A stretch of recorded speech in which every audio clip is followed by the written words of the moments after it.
안녕하세요. 오늘 영상도 매우 심각하여 방송국에 반드시 제보하여 공론화시켜야 할 중대 사안이니 꼭 봐날라주세요. 아무것도 하지 않으면 아무것도 바뀌지 않습니다. 이유는 여러분이 나라에 바치고 나를 위해 쓰여져야 할 준조세들이 마구 줄줄 새고 있다는 것입니다. 오늘 제 포토만 평과 같이 밑빠진 독에 물 붓기식이라는 것이죠. 도대체 국민 열세로 월급 받는 위정자들이 이런 초조막급한 사건에는 관심도 없으니 이 노릇을 어찌하면 좋겠습니까? 정치를 외면한 가장 큰 대가는 가장 더러운 세력에게 지배당한다는 말은 플라톤의 명언인데요. 기원전 300년에도 벌써 썩은 정치에 대해 깊은 통찰이 있었네요. 여러분은 문재인 정부가 중국인 입국을 막지 않아서 우리 국민들이 치르어야 할 가장 큰 대가가 어떤 것들이 있다고 생각하십니까? 첫째는 무한 코로나의 유입에 의한 건강 위협과 경제적 고통이고, 두 번째는 조선족과 한족 유학생에 의한 국내 정치의 여론 조작일 것이고, 중국인에 의한 부정선거의 폐해를 이번 4.15 총선에서 이미 뼈저리게 경험했지 않습니까? 세 번째는 국가 재정의 급속한 악화이고, 네 번째는 국민 위생의 악화와 생명의 파탄입니다. 오늘은 세 번째와 네 번째를 주제로 국가가 지옥행 급행열차를 탔다는 점을 밝혀보겠습니다.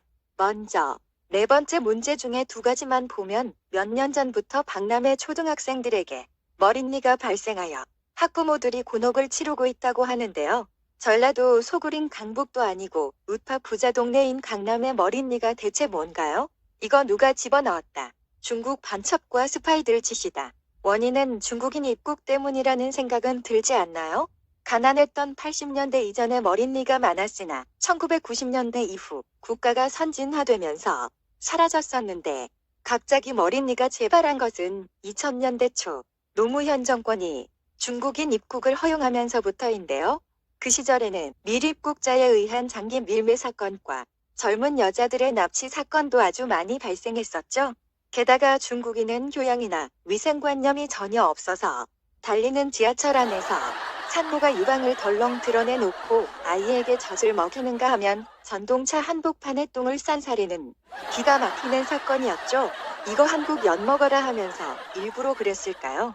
두 번째는 중국인들이 무차별적으로 들어오면서 내국인의 결핵 감염률이 높아졌다는 것입니다. 전 세계의 결핵 지도를 보면 공산당 깃발처럼 시뻘건 것이 결핵 환자가 많은 국가인데 단연코 중국이 눈에 띄죠. 결핵은 환자의 기침으로도 전염되기 때문에 확산 속도가 굉장히 빠릅니다. 이것 또한 코로나처럼 중국 시진핑의 남한 국민 죽이기 전략 같지 않나요?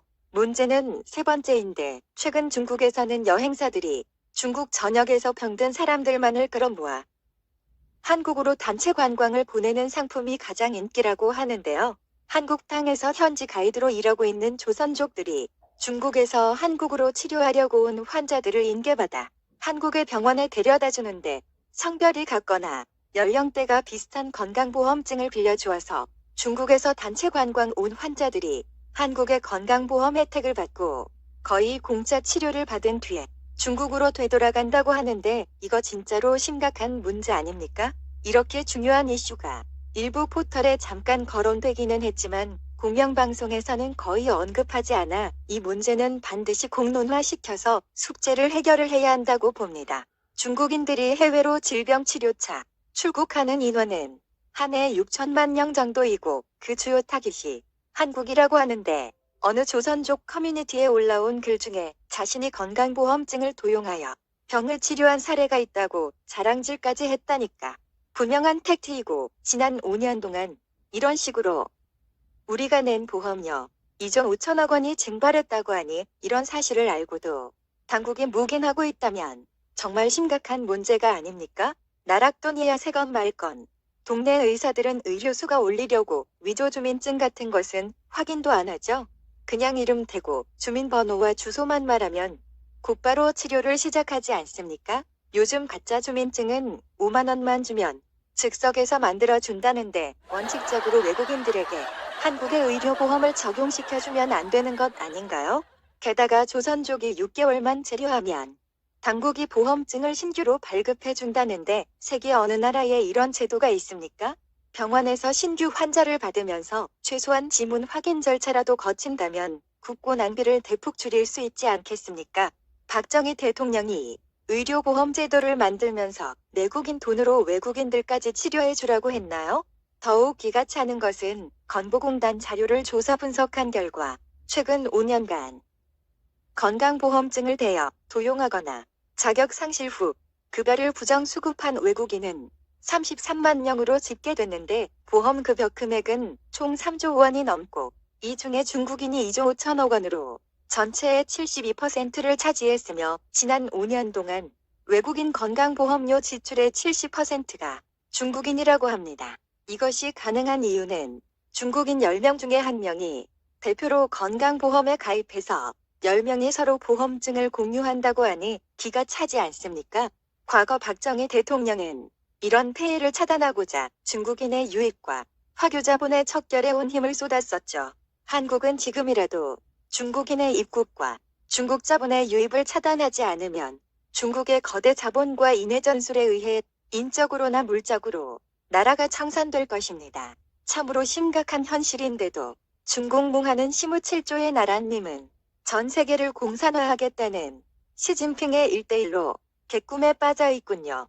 10월 3일 개천절에는 전 국민이 들고 일어나 중국몽하는 멍청한 사람들을 일깨워야 하지 않겠습니까?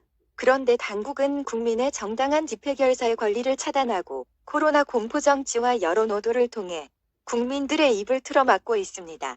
SNS에는 개천절 집회자를 악인으로 호도하는 댓글들이 100%입니다. 차기 대선을 앞두고 중국인들이 여론 조작에 대거 참여하고 어용방송사들은 애국우파의 댓글은 아예 삭제해버리는 대규모 언론 탄압을 자행하고 있습니다.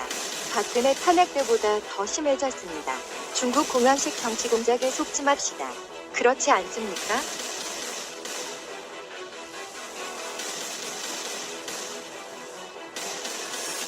If society won't punish the guilty.